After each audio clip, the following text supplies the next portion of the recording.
Rim, vous allez répondre à la question très sérieuse de François, même si elle est un peu particulière. Absolument. Il nous dit « Je voudrais connaître les bienfaits du yoga des yeux sur la santé oculaire. Est-ce qu'il a un effet sur la tension oculaire ou le glaucome ?» Passionnant, Donnel. Super, vraiment, on est d'accord. Ça m'intéresse. C'est mieux que le cerveau, quand même. Alors, la dernière fois, on avait testé le tapis de yoga, puisqu'à chaque fois, on teste quelque chose. Et cette fois, on va tester donc ensemble, si vous êtes OK, le yoga des yeux. Donc, c'est quoi? C'est toute une série d'exercices pour faire travailler nos yeux. Ça aurait été développé par un ophtalmologue en s'inspirant de l'Ayurveda, qui est une tradition médicale indienne. Et en gros, vous faites bouger vos yeux un peu dans tous les sens, en haut, en bas, sur le côté. Et vous voyez, sur les réseaux, beaucoup de personnes font ces exercices et nous font les démonstrations. On aura tout fait au magazine de la santé. Et on y va, on va faire des exercices ensemble. Allez, trop bien. Alors, on commence par le premier exercice, ça s'appelle le palming, comme les paumes de la main en anglais. Si vous voulez bien, on va frotter nos mains les unes contre les autres et vous allez sentir une chaleur. Quand c'est assez chaud, vous allez poser tout simplement vos mains sur les yeux et respirer tranquillement. Voilà. Est-ce que déjà, ça vous détend un peu les yeux, messieurs? Non.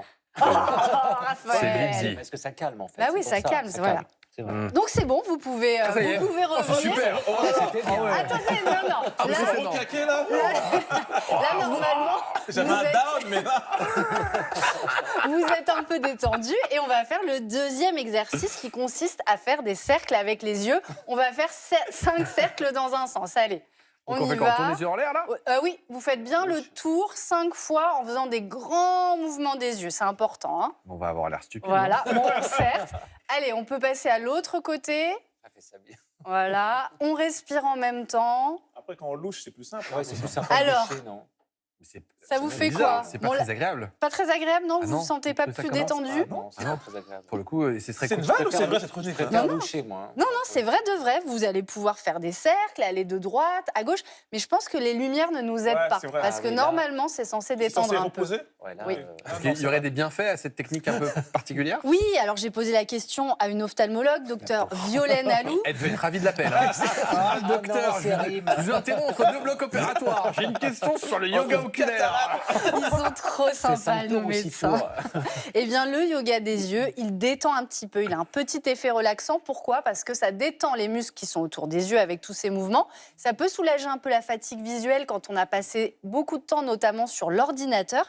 Et enfin, c'est pas mal pour la lubrification de l'œil, notamment les exercices où on cligne des yeux. En revanche, attention, ça répond à la question de François qui était très sérieuse. Ouais. Ça ne soigne pas de pathologie. Il nous demandait si ça pouvait aider en cas de glaucome. Non, alors pas du tout. Ni glaucome, ni tension oculaire. Ça, ce sont des vraies pénis. pathologies. Et c'est pas du tout le yoga des yeux qui va aider.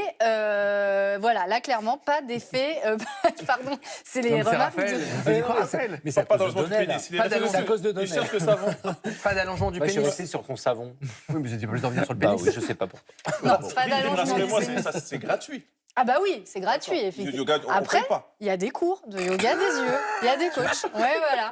Bon, alors, pas d'effet donc sur la tension des yeux, le glaucome, pas non plus sur la myopie, la presbytie, tout ça. Non, il faut aller voir un ophtalmo. Alors, on termine avec quelques conseils validés par la science pour prendre soin de nos yeux. Oui, absolument. Donc, on les protège du soleil avec notamment les lunettes de soleil. On évite le tabac et on fait des pauses sans écran. Il y a un dernier exercice que je voulais faire avec vous. Allez. Regardez de près, puis regardez très loin. De près, très loin, louchez, tournez la tête vers l'arrière. Non, là, j'exagère. Là, je vous ai bien eu. Ah, vous êtes comme ça, vous êtes pas occupé. Ah, je me sens. Oh là là. Moi, je peux être aussi taquine, je ne suis pas que gentille. On a mis toute notre confiance en elle. Et elle l'a détruite. J'ai pris les étoiles dans les yeux et vous les jetez comme ça. Ah ouais, c'est comme le jour où on m'a dit que le Père Noël n'existait pas. Bah là, c'est. Non, non. Bon bah mais- merci beaucoup, Rim. Bon bah. Nous, on était là, nous. Arrêtez, je culpabilise. Non, mais Bon, c'est bah. vrai, c'est censé être un peu agréable, mais ça remplace pas un médecin, on est d'accord. Bon, bah, C'est pas de la rééducation des yeux, par Ça contre. ressemble à ce que font Ouais, les d'accord. orthoptistes, mais Orthoptistes, beaucoup ouais. plus encadré avec les D'accord, bon, orthoptistes. Je pense qu'on en a assez fait sur le yoga du rire. Je vous propose du yoga des yeux, parce qu'on a ri également. Je vous propose de prendre le pouls de la France désormais.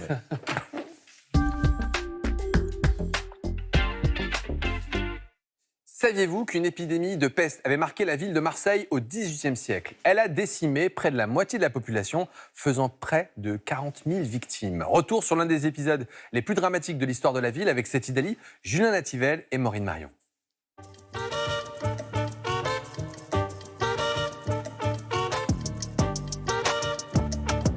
Embrassant la Méditerranée, Marseille n'a jamais cessé de brasser tout au long de son histoire les hommes, les cultures, les marchandises, mais aussi les maladies.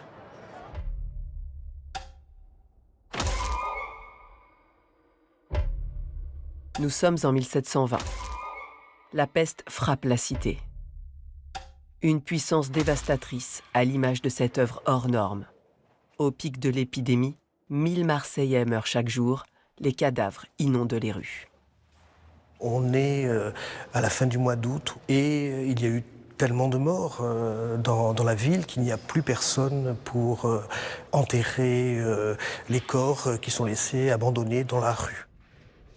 On est frappé par la violence des scènes représentées, très crues, qui nous semblent très, très réelles, de ces cadavres descendus des fenêtres, de ces chariots de corps qui se renversent. La ville, ce n'est plus la ville des vivants, c'est la ville des morts. Cette scène apocalyptique, on la doit au peintre catalan Michel Serres, qui en a été le témoin direct. Le voici probablement représenté, au milieu des pestiférés. Voilà plusieurs jours que les corps sont putréfiés par le soleil. Il est urgent de les évacuer. La ville n'a pas d'autre solution que de recourir à une main-d'œuvre forcée. Reconnaissables à leurs vêtements rouges, ce sont les forçats des galères.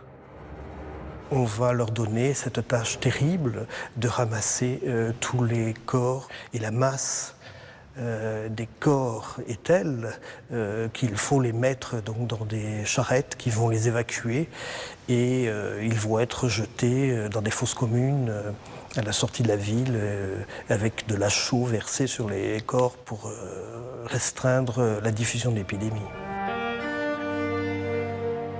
L'histoire aime les héros et il est un homme qui s'est illustré par son courage.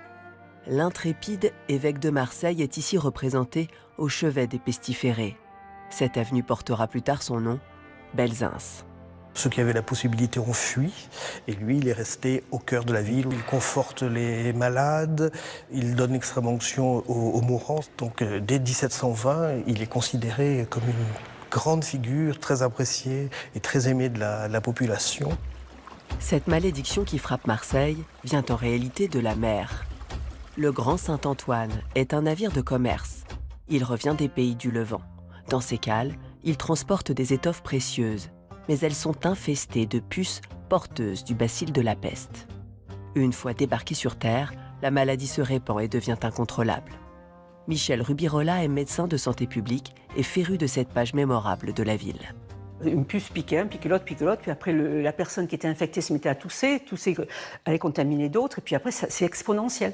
Donc ça c'est ce qu'on appelait la peste pulmonaire. Et celle-là était dramatique parce qu'elle pouvait entraîner la mort très très rapidement.